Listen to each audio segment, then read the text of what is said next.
কৌতূহলী বিড়াল ও জাদুর বন। এক সময়ের কথা, এক ছোট্ট গ্রামে মাইলো নামে এক কৌতূহলী বিড়াল বাস করত। মাইলো নতুন জায়গা ঘুরে দেখতে খুব ভালোবাসত, বিশেষ করে গ্রামের পাশের জাদুর বন। গ্রামবাসীরা বলতো সেই বনে অনেক আশ্চর্য এবং রহস্য লুকিয়ে আছে। কিন্তু একটা নিয়ম ছিল, কখনো বনের কিছুই নেওয়া যাবে না। একদিন সকালে মাইলো একটি নতুন অভিযানে বের হল।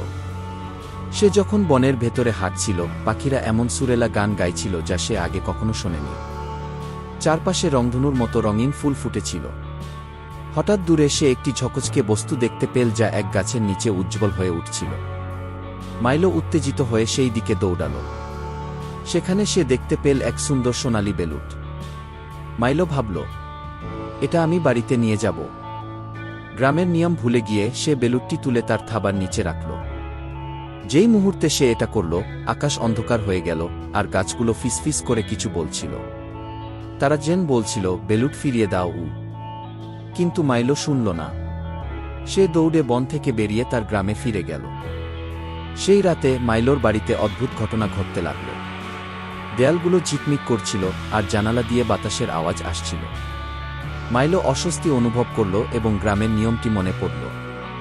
সে দুঃখিত হয়ে বেলুটটি ফিরিয়ে দেওয়ার সিদ্ধান্ত নিল এবং তা আবার সেই গাছের নিচে রেখে দিল। তাৎক্ষণিকভাবে আকাশ পরিষ্কার হয়ে গেল এবং বন আবার শান্ত হয়ে উঠল। মাইলো সেদিন একটি মূল্যবান শিক্ষা পেল, প্রকৃতির প্রতি শ্রদ্ধাশীল হতে হবে এবং কৌতূহল যতই হোক, নিয়ম মানতেই হবে।